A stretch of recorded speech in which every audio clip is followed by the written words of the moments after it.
our next one, we got, we're coming to the back nine here. Proper, produced by MD Trey. Proper is just like, this is one of the newer songs that I made, like, out of all the bunch.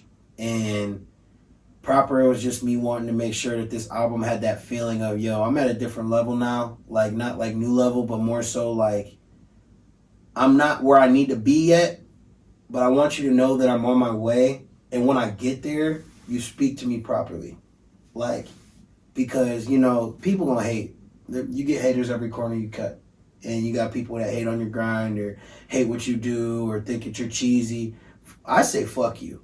And, like, I really want this to be something that people listen to and, like, enjoy this and be like, yo, this dude J-Work is going to be one of them dudes because I'm not taking anything less. Like, right. I'm going to work. And, like, like I tell people all the time, like, when they ask me, like, well, like, what if, like, this don't work? It has to. Like, I don't have a plan B. I don't have, like, oh, if this rapping shit doesn't work, like, I'm going to go be a motherfucking salesman at GameStop. Like, no. Like, I'm not going to go be a doctor or this, that, and the third because this music is something that I'm so passionate about that I'm willing to keep trying it until I die. Like, I don't care if I get my big break at 50 years old and I'm like Carlos Jones out here doing shows at Shooters and just making cake because my reggae music's so fire. Like, I'm going to find whatever it is that makes me successful and I'm going to chase it and get it. I think that's why I relate to musicians, even though I'm definitely not a musician. It's musicians and entrepreneurs, even though a lot of musicians don't think they understand business, it's that drive that you just talked about that makes an entrepreneur, that makes a small business, that makes anybody that's going to be successful. Like, exactly. Should you have a backup plan? Absolutely. Probably. But by not having a parachute, you make sure that the plane doesn't break down. Mm-hmm. You know what I mean? So you're never going to... You would sell the fuck out of some games at GameStop, but that's not where you want to go. You know what I mean?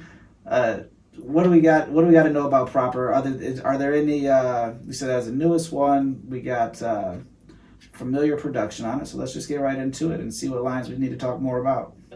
A little side note for people, like when they hear the MK, that is inspired from South Park. Like, I've always wanted to find a way to put, like, when it's in the hook. Okay.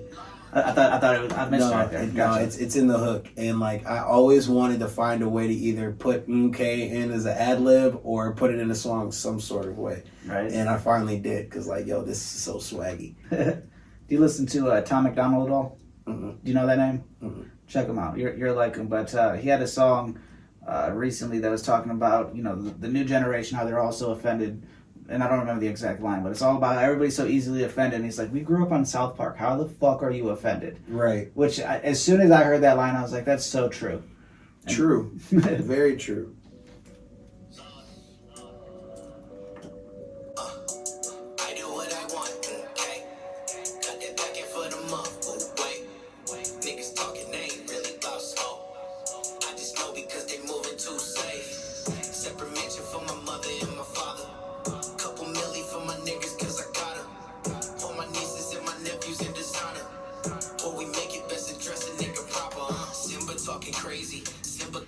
I'm glad we came to this one. Do you think you're Simba? Yes. So you're going to be... Is that your way of saying, I'm not yet, but I'm going to be the king? Yes. I take that from a lot of the inspiration I drew from J. Cole. He's my favorite artist. Currently, I wouldn't say of all time, but currently he is my favorite artist, and he truly is inspiring in a lot of ways that I am. From the J in my name, even though it's Jalen's my name, but like how I put the J in my name to how I grew my hair out. Like, I started growing my hair out around the same time he grew his out, when he started doing like False Prophets and songs like that, when he was getting ready to drop his album before last. And like, I just always rocked with his message, man. Like, fuck what I look like. Yeah, I'm gonna have a little chain on here, a little watch on here, but like, and I'm gonna grow my hair out because I don't care nothing about. Like, right. That was his line. Like, I from here on out, my hair grow out. I care nothing about opinions. Like, fuck y'all opinions, man. Like, I'm just gonna make this great music, and people that gonna like it, and that's who I make it for. Speaking of the J in the name, I had a question for you that I wanted, just on the marketing level. There's a dash in it, right? Mm-hmm. Because all the files you sent me had no dash, and I was like, for years I've been fucking putting a dash with J-Work. Now, see, we still working on that because we have another guy out here that is going by the name of Jay Work, and he is getting intertwined with a lot of my Apple Music and Spotify's, and like he uploads sometimes as the dot, sometimes uploads as the space, sometimes uploads as the dash, and so you just gotta get that trademark dash. yeah, just got to get that up out of there. We're already in conversations with DistroKid and getting that figured out. So my page is my page. I think when we first started getting to know each other, I had the same issue. I was like, "Where is he? Like, there should be a project here." Mm-hmm. Got his crown on, walking really confident, moving like the Dow's gone. Life is like a game of chess. Niggas acting like some pawns, feeling like I'm at my best. A demon flow, another spawn, telling crazy. You are one of the tops of sports references, and I think we just added chess to the sports that we reference. Mm-hmm. Stories like I'm saying. I think I showed you the first interview we did. I put you as number 2 or 3 of the sports reference people, of rappers. Nobody's gonna beat Lil Dicky. Lil Dicky murders everybody with sports references, but you're, at least independent wise, you're right up there with sports. Yeah, I tried my best. Not like you're a fan. I've never not seen you in New Jersey.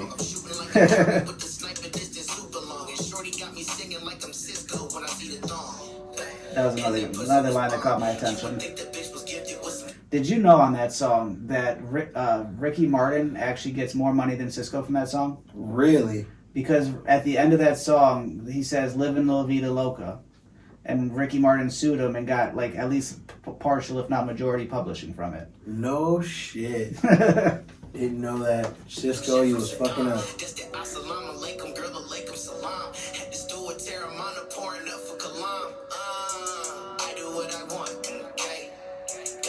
I'm glad to know that that's got South Park ties to it. Yes. Okay. Okay. I was literally seconds away from putting the Mr. Mackey skit at the end of the song. Like, okay, we doing okay. I was just very close to doing it, but I didn't want any copyright issues because I've had enough of those fucking things. But as an artist, you want copyright issues so that you could get the other J work, shut down. Facts. Not shut down, because I respect bro's grind, but it's He's just got- like, he's got bro, bigger than you that. got my name. Change it.